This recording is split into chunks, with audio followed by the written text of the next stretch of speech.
Har'a imbaasonni Itoophiyaa 55 ta'an biyyoota addunyaa adda addaa keessa jiran sirna eebbaa hidha guddicha Itoophiyaa gaggeessaa jiru.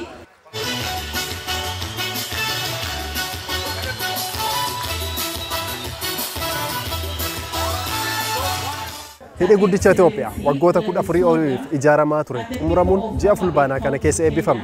Biyya keessatti sirna eebbaa sun gaggeeffamiin dura garuu imbaasonni Itoophiyaa diiyaaspooraa Itoophiyaa biyyoota adda addaa keessa jiran wajjiniitiin sirna eebbaa kana gaggeessaa jiru. Namoota boondii bituudhaan maallaqa gurguddaa gumaachaniif illee beekamtiin kennamee jira. As Keeniyaa magaalaa Naayiroobii mooraa imbaasii Itoophiyaa keessatti sirni kun haala ho'aa ta'een kabajamee jira. Sabaa fi sablammiin biyyattii kaaba amma kibbaatti bahaa amma dhiyaatti sirna kanarratti argamanii gammachuu isaaniis ibsanii jiru. Hagam akka gumaachan illee ibsanii jiru. Tokko tokko isaanii gaafannee isin biraatiin geenye nu waliin bu'a.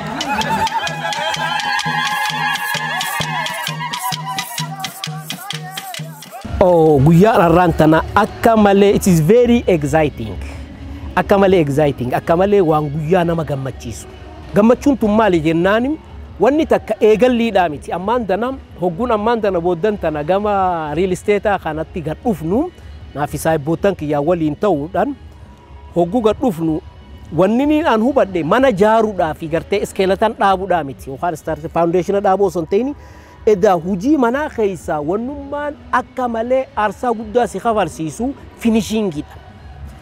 Duuba wanni muummichi kana an akka malee Abiy Ahmed akka malee dinqisiifadhu yoo jiraate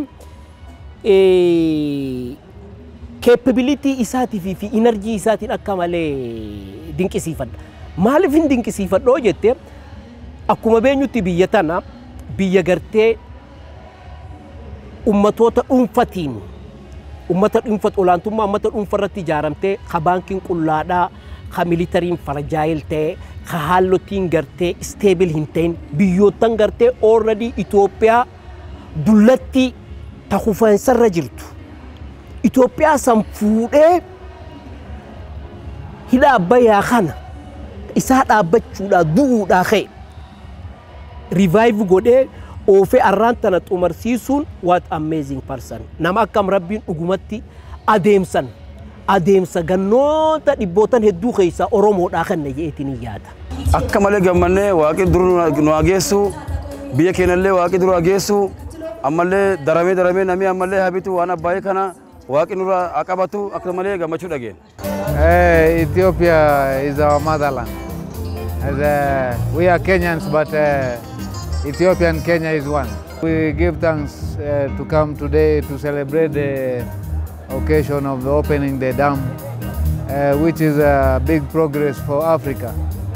ይሄ ድል እንግዲህ በ20ኛው ክፍለ ዘመን በ19ኛው ክፍለ ዘመን የነበሩ አባቶች ትልቅ ድል ያድዋ ድል አቀዳጅተዋል። ይሄኛው ደግሞ በአሁኑ በ21ኛው ክፍለ ዘመን የኢትዮጵያን ጄነሬሽን ያስመዘገቡት ሁለተኛ ያድዋ ድል ማለት ይቻላል። ይሄ ለዘመናት ኢትዮጵያ ውስጥ የነበሩት ዜጎች መንግስታት ሞክሮ ሲመኙት የነበሩት ከ14 ዓመት በፊትም ሲጀመር አይችሉም ገንዘብ የላቸውም ሲባል የነበረውን ትርክ ተቀይሮ በድል ኢትዮጵያን አንድ ላይ ሆኖ ለዚህ በመብቃት ለኛ ብቻ ሳይሆን ለአፍሪካውያንም ሬዚደንስ ተስፋ ከተባበሩ ብዙ ታምር መስራት እንደሚችል ያሳየንበት ትልቅ የፖለቲካ ድል ነው፣ የኢኮኖሚ የልማት ድል ነው፣ የዲፕሎማሲ ድል ነው፣ የአገር ሉዓላዊነት ዳግም ማረጋገጫ። ኢትዮጵያ መብራት ለራሷ ብቻ ሳይሆን ለጎረቤት ሀገሮች ታቀርባለች። አንደኛ ጎረቤት ሀገሮችን በኢነርጂ ታስተሳስራለች። አሁን እኛ ወደ ኬንያ እንልካለን። ከኬንያ የኬንያን ትራንስሚሽን ላይን ይዘን ወደ ታንዛኒያ አሁን ይሄ ስላለ ወደ ሌሎች ሀገሮች እንሄዳለን። የበለጠ ሀገሮችን በኢነርጂ ማስተሳሰር በኢኮኖሚ ማስተሳሰር ማለት በፖለቲካ ማስተሳሰር ይሄም የህዝብ ለህዝብ ትስስሩን የበለጠ ያጠናክራል። ተጠቃሚዎች ናቸው። እርካሽ ነው። ሃይድሮ ፓወር ነው። እኛ ሳይሆን ግብጾችንም ሱዳኖችን መጣ ሱዳን እየተጠቀመች ነው ኤሌክትሪሲቲ። ኢትዮጵያን ደግሞ እስካሁን የኤሌክትሪክ ሽፋን 54 ነው። 46 ኢትዮጵያውያን አሁንም ኤሌክትሪሲቲ መብራት አያገኘው። ይሄ መንግስት ለኢትዮጵያን ኤሌክትሪሲቲ መብራት እንዲያደርስ ያስችላል አንደኛ ሁለተኛ ኢነርጂ ደግሞ መብራት ለኢኮኖሚ ለኢንዱስትሪያላይዜሽን ቁልፍ ነው መንግስት የጀመራቸውን ትላልቅ ፕሮጀክቶች ለማስጨረስ ኤሌክትሪሲቲ ወሳኝ ነው መንግስት የጀመረውን ኢንዱስትሪያላይዜሽን የልማት ፕሮግራም ከማሳካት አኳያም ትልቅ አስተዋጽኦ ያደርጋል ሶስተኛ ደግሞ ኢትዮጵያ በኤሌክትሪክ ገቢ ብቻ በአመት $1 ቢሊዮን ታገኛለች ይሄ 1 ቢሊዮን ለአገር ልማት ይውላል የአገር ልማት ሲሆን የህዝቦች የኑሮ ደረጃ ይሻሻላል ስለዚህ ኢትዮጵያ በኢኮኖሚ ትበለጽጋለች በፖለቲካውም በጎረቤት ሀገሮች በተለይ በዚህ ቀጠና ያላት የፖለቲካ የዲፕሎማሲ ተሰሚነት ወደ ላይ ከፍ የሚያረግ ነው ስለዚህ ትልቅ ድል ነው እንደምታውቁት ኬንያ ያሉት ኢትዮጵያውያን እስካሁን የገዙት $700,000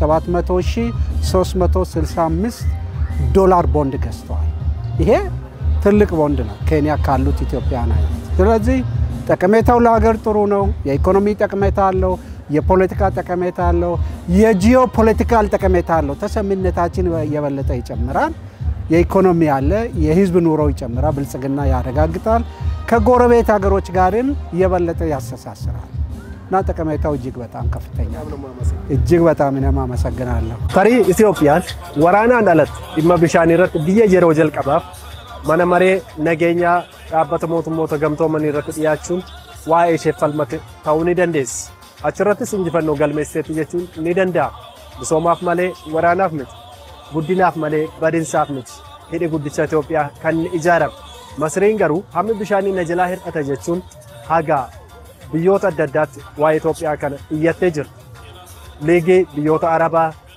ገምታ አፍሪካ ዩኤን ደበለቴ ዋይ ሄደ ጉዲቻ ኢትዮጵያ ከነራት ከን መሪያኔ እንጅሩ ኢትዮጵያን ኢባ ዲፕሎማሲ ሄዶ ከሰ ደርብት ሞቱማ አሜሪካ ራለ ደበለቴ ኢባ ጉዳን ሸሙደቴ አብለ ፋይናንስ አዱኛ ከነካ IMF ፊ ባንክ አዱኛ ደበለቴ ኢትዮጵያ ወጎተ ዴራፍ ሊቃ ከኑ እንደንደኘ ቱሬ ሰበብንሳ ኢትዮጵያ ሁነ መታሸቲን ሂዳ ከነ ጃርቴ ሂንጥ ሙርቱ ጀደሜ ዋያ ደሜ ለሚለም ቢይቲ ካባ ገክባት ባ ገዲያት ይጅራል ዋን ቀበን ጭቃዳ ሀገ ጉዳት ጉማቹን ሄዲ ኢትዮጵያ ኩን $1 ቢሊዮን ሻኒ ኦሊን ጃራሜ ኩኖ ጥሙራፍ ደቀበ ይጅር ሄዲ ኩን ጥሙራሜ ሜጋዋቲ ሀጋ ኩመሻኒ ኦል ማዲሲሱን ደንዳ ኩን ኢትዮጵያ ጉቱ ኢብሱፍ ንገርጋር ጀቹ ሰረደር በኢትዮጵያን ኡምነብሳ ቢዮቶ ላ ከነከ ኬንያ ታንዛኒያ ፊ ሱዳን ፋቲ ጉርጉሩንስ ማለቀ ጉዳራ አርገታ ጅር ሄዲ ጉዲቸ ኢትዮጵያስ ወጋት ሀጋ $1 ቢሊዮን ተኮ ገሊ አርገምሲሰ ጀዳሜ አብደተመ ጅራ